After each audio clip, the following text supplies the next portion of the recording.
분양권을 매수를 했습니다. 5억은 버는 거야. 1,500만 원의 손해를 봤다. 분양권 투자가 적은 돈으로 떼돈을 법니다. 반대로 이럴 때는 망하는 집이 길이다.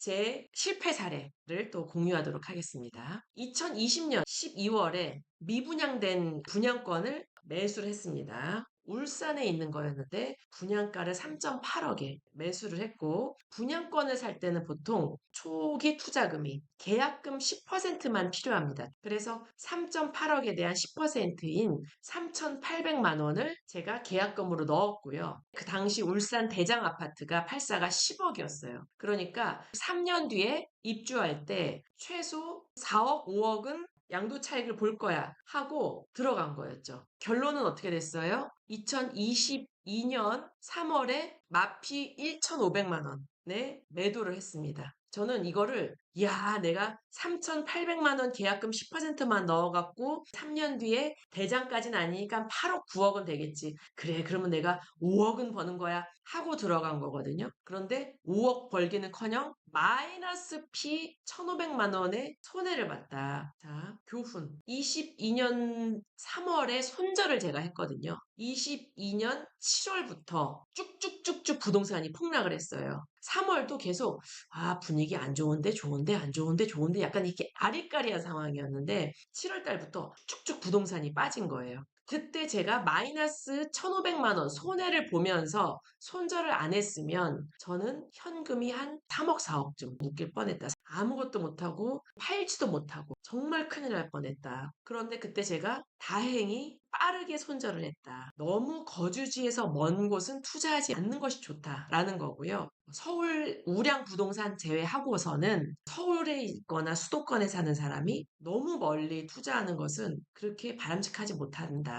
라는 거고요. 제가 이거를 진짜 급하게 매도했거든요. 중도금도 내야 되고 하는데 도저히 각이 안 나와서 그래 그냥 손절하자 해서 무조건 빨리 팔자 해서 제가 어떻게 했냐면 이거를 50군데에 내놨습니다. 여러분들이 집이 안 팔려 하시는데 어떻게 하시면 되냐면 최소 50군데는 넣으시면 됩니다. 50군데 중에 딱 한 군데에서 연락이 와서 팔았다. 그리고 분양권 투자는 사기가 진짜 많은 파트입니다. 왜냐면은 등기부등본이라는 게 분양권은 없잖아요. 아파트나 상가나 건물 이런 건 등기부등본이 있는데 분양권은 종이 쪽지 하나 있거든요. 분양권 계약해보신 분들은 아시겠지만 분양권은 종이 한 장이 있어요. 달랑달랑 한 장. 요거 잃어버리면 답도 없거든요. 사기치기가 쉽기 때문에 분양권 투자는 정말 더블, 트리플 체크하시는 게 좋다. 유튜브나 이런 TV에서 나오는 유명한 부동산 투자자들, 부동산 강사들 있죠. 그런 사람들 상당수가 분양권으로 돈 번 사람들이거든요. 왜냐하면 분양권 투자가 계약금 얼마 든다 그랬죠? 10%. 즉 5억짜리 집을 사는데요. 5천만 원만 있으면 돼요. 아니 그러면은 나머지 4억 5천만 원은 어떻게 하는 거예요? 자, 10, 60, 30 외우세요. 10, 60, 30. 즉 계약할 때는 분양가의 10%만 필요하고요. 60%는 중도금이라는 걸로 돼요. 중도금은 보통 60%를 6번에 걸쳐서 10, 10, 10, 10 이렇게 해서 중도금 대출을 해줍니다. 시행사나 시공사나 이런 데서 중도금 대출을 해줘요. 한 2년에서 3년에 걸쳐서 찔끔찔끔 대출을 다 해주고 대출 이자만 내면 돼요. 심지어 대출 이자도 안 받는 곳도 있고요. 사업장에 따라서. 즉, 이 10%는 내 돈 들어가고, 60대는 내 돈이 하나도 안 들어가고, 다 대출이고, 이자만 내면 되고, 30대 잔금이 또 필요합니다. 예를 들어서 아까 5억이었다. 그럼 5천만 원, 그 다음에 3억, 그 다음에 1억 5천만 원은 또 돈이 필요하겠죠, 내 돈이. 전세 받아버릴 수도 있는 거예요, 전세.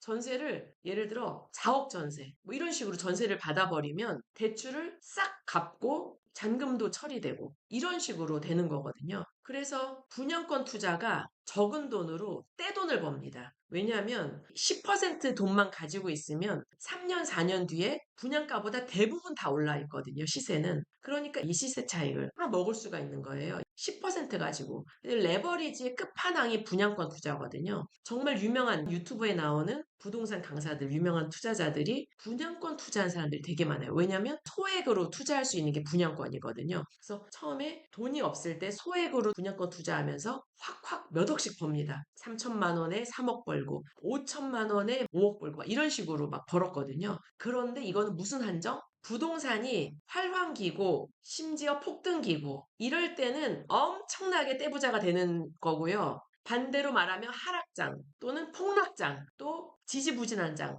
이럴 때는 분양권 투자가 망하는 지름길이다. 제가 이 분양권 투자했을 때가 부동산 꼭지점에서 샀고 머리 꼭대기에서 이제 어깨쯤 내려올 때 제가 판 거거든요. 그런데 그걸 안 팔고 욕심을 갖고 있었다 또는 못 팔았다 쭉 빠진 거였던 거죠. 저도 망하기 직전에 겨우 빠져나온 거거든요. 분양권 투자는 정말 잘 해야 된다. 분양권 투자에는 그래서 가장 중요한 게 입지입니다.